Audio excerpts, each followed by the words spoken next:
Hey guys, andito na naman tayo sa biyahe. Guys, napahinto kasi tayo, medyo maliwalas yung panahon. Alright? Maliwalas yung panahon. Kaya ang pangako ko sa inyo, mag-iiwan tayo ng bakas. Alright? Bakas! Check the place, alright? Dito guys, sa lugar na to, madaling tandaan po to. 6-way po yan, again, Vergara Road po yan. Nakita mo yung mga batang nag-aakyatan na yan. Yan. Diyan tayo sa puno maglalagay ng bakas. Alright guys, madaling tandaan no, dito sa gilid sa bukid na yan may mga malalaking bahay. Ayun o, malalaking bahay. Tapos dito sa bungad makikita nyo dapang dapa yung mga palay. Pero aanihin na yan tingin ko, kasi ano lang, linggo na lang yung binibilang niya. Linggo na lang binibilang para anihin na po yan. Alright? Okay guys, tingnan mo yung ano namin, yung kalsada, parang landingan ng eroplano. O di ba, nakita nyo na?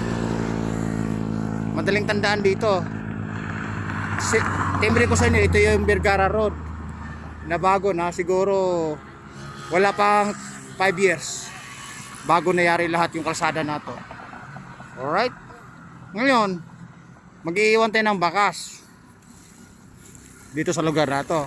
Kaya madali pong tandaan. Alright? Doon, pag dumiretso ka po doon, may mga nagbibilad ng palay doon, mga sinako-sako. Ayun, nakasako na, ikakarga na. Tapos, pag nag-U-turn ka, tulay na po yan. Tulay na buhay. Alright?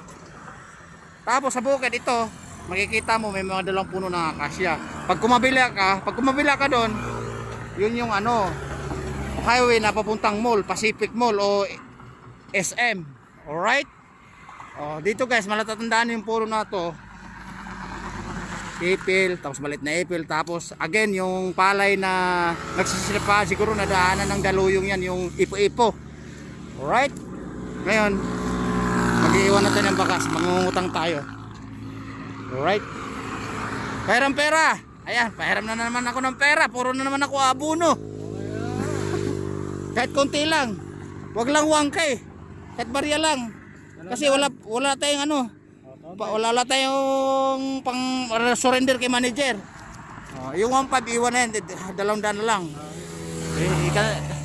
1 2 3 4. Ayan guys, kita legit. Legit. Alright. Ngayon, ayusin mo yung pera, ayusin mo. Ayusin mo. Hindi makakuha. Guys ha. Ipal doon, ikakamada mabuti. Guys, diyan na tayo mag-iwan ng baka sa puno na yan. Yung anong puno na to? Ha? Puno aquatic guys. Ang madaling tandaan guys, mayroon siyang duyan, mayroon siyang nakasako na mga panggatong nasa taas, nakahangir. Alright? Diyan sa puno, diyan tayo mag-iwan ng bakas. Alright? Bababa tayo. Barya po. Oops. Alright guys, dito sa sinako, dito natin iiwan yung bakas. Barya po. Ayan, dito. Madaling tandaan, may sinako po yan. Ayan, tatabunan natin ngayon. Ayan, tingnan nyo na. Ayan. Tapos aakyat ako dyan uli. Dahil nasa baba po yan. Madaling tandaan.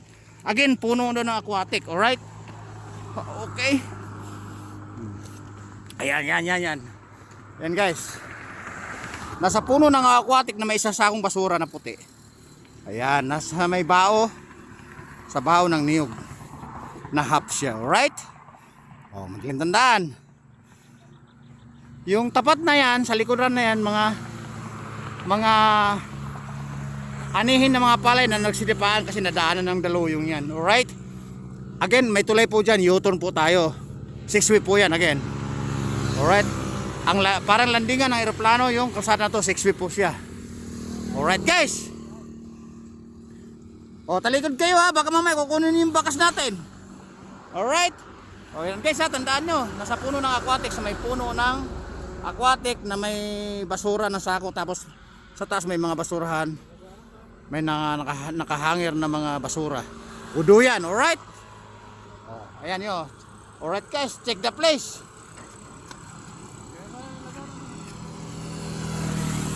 Okay guys, ito na yung bakas. Babu! Kayo na po bahala dyan. Alright, babu! Woo! Wakas.